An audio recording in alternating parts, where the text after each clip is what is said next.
This is a hopefully better version of the trick that I was trying to share last week.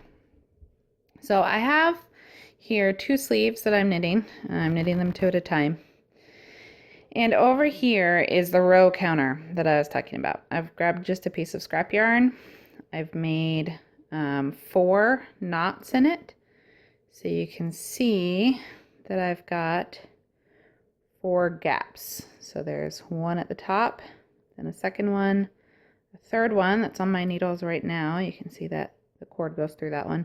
And then there's a 4th one there at the bottom.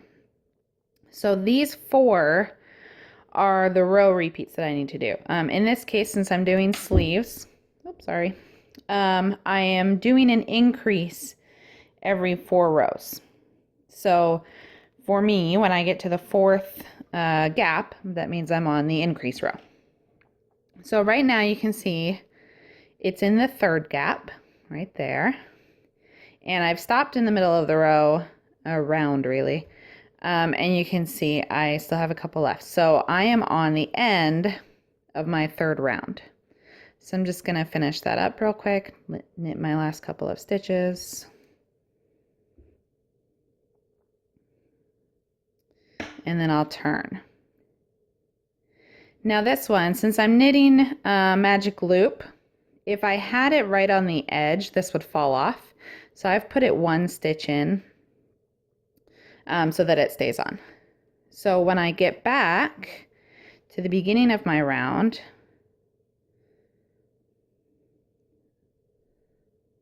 I will knit the 1st stitch.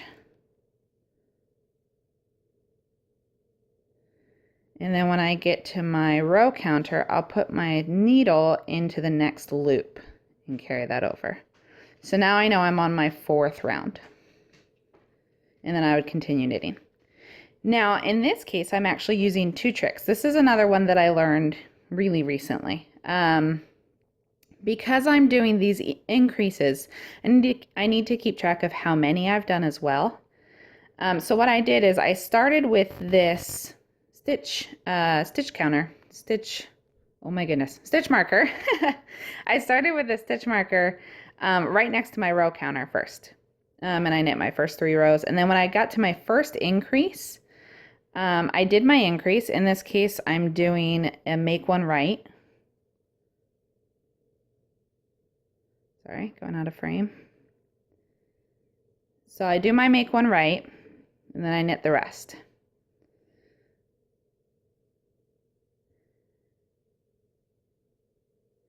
And I would really knit the rest of the row, but I'm just going to knit up to the stitch marker, move that over, and then show you the cool trick that did. Okay, so now, sorry, the black background and the gray yarn doesn't work out very well, but now you can see, so here's my row counter.